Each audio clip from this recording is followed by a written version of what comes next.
सही है, हो गया, स्टार्ट हो गया। यहाँ रही जैसा वहीं पे, जैसा करो पीछे सूत्र में आ रहा है, हाँ वहीं पे सूरज। चलिए देखिए, मैं अच्छा कल कोचिंग नहीं लग पाई, नदी में बाढ़ आने के कारण। मैं बताएं तुमको कंडीशन क्या बनी थी, इतना पानी था घुटना भर। मेरे को वो सरगापुर वाली लड़की याद आई, यदि धोखे से मैं गया और यदि वहां तो मेरा भी मिलना मुश्किल है, इसलिए मैंने कहा एक दिन नहीं जाऊंगा तो चलो ठीक है। ये जो है ना मैली और पखारा के बीच में एक है, वो जरा से पानी आ जाता है, तो वहां पर बहुत जा रहा था ऊपर से पानी, जिसका नहीं बेटा पखारा मैली होते हुए इधर से जब आते हैं तो वहां तो पानी जा रहा था, जिसका हम नहीं आ पाए। लेकिन चलो एक दिन है उसको कवर कर लेंगे। देखिए हमारा आज का जो टॉपिक है जिसका नाम है एम्पिरिकल फॉर्मूला, जिसको अब हिंदी में क्या बोलते हैं, मूलानुपाती सूत्र। एक परिभाषा मैंने आपको लिखवाया था जो कि शिवलाल बुक की थी, लेकिन अभी जो है आपके सामने नवबोध बुक की सॉरी परिभाषा है। देखिए क्या है डेफिनेशन, किसी यौगिक का वह रासायनिक सूत्र, किसी यौगिक का वह रासायनिक सूत्र जो उसमें उपस्थित विभिन्न तत्वों के परमाणुओं का सरलतम पूर्णांक अनुपात प्रदर्शित करता है।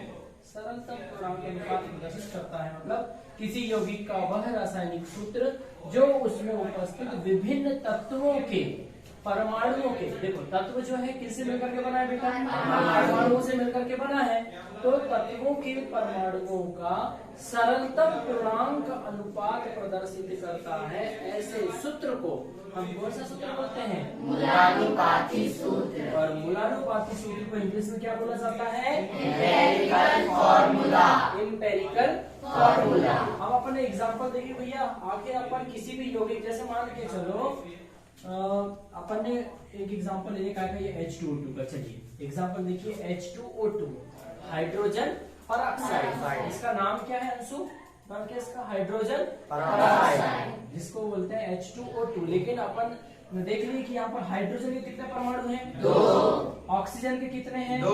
अब दोनों का एक निश्चित अनुपात प्रदर्शित करना है, तो हाइड्रोजन के भी 2 परमाणु हैं और ऑक्सीजन के 2 परमाणु हैं, तो अपन दोनों में 2-2 हैं, तो अपन ने एक ले लिया, तो एक हाइड्रोजन ले लिया और एक क्या ले लिया, ऑक्सीजन। ये इसका एक कौन सा अनुपात हो गया, सरल अनुपात हो गया। कौन सा अनुपात हो गया, सरल अनुपात प्रदर्शित हो गया। जैसे ग्लूकोज, ग्लूकोज का सूत्र क्या होता है बेटा, C6H12O6।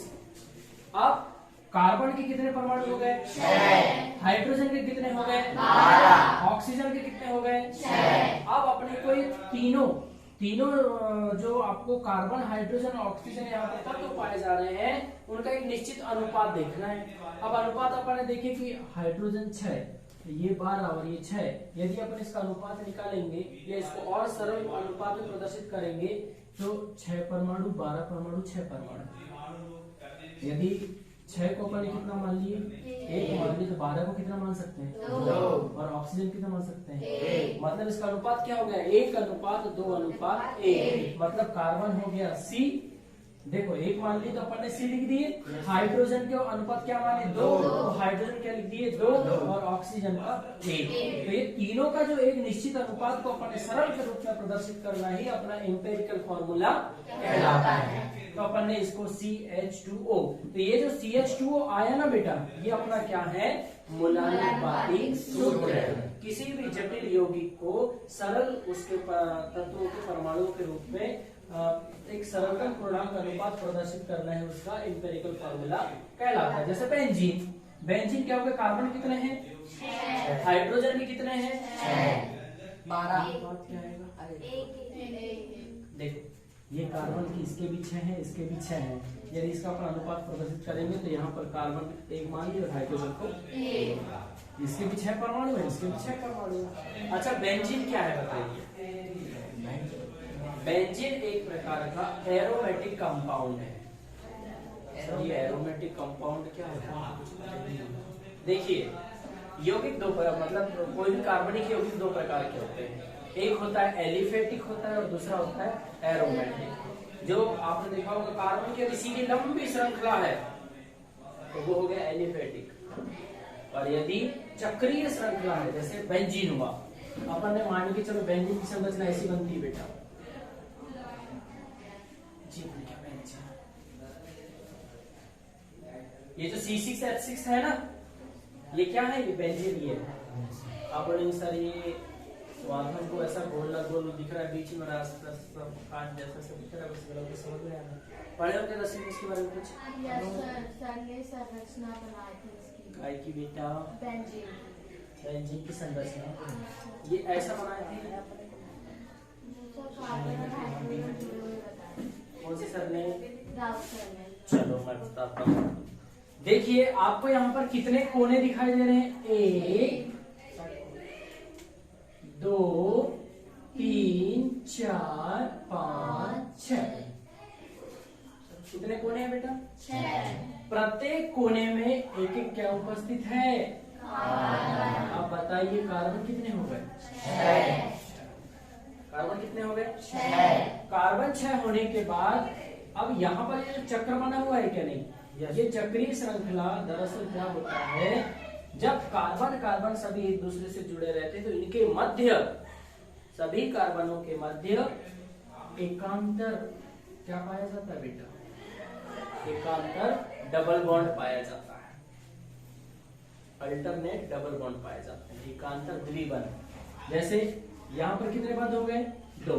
यहाँ कैसा हो गया? सिंगल। फिर 2, फिर सिंगल, फिर 2, फिर सिंगल। क्लियर? अब सर ये 2 कैसे आ गए और एक कैसा? हमको समझ में नहीं आ रहा है सर, हमको समझाइए।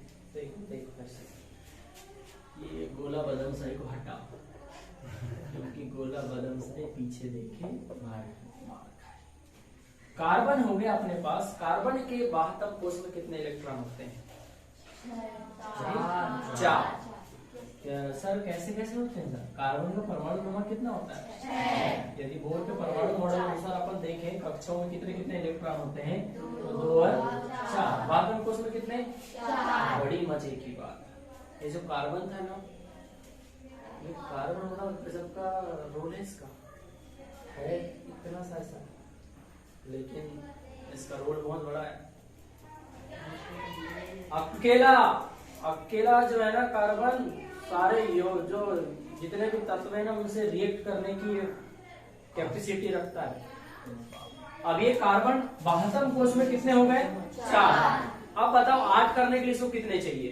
4। अष्टक कंप्लीट करने के लिए कितने चाहिए? 4।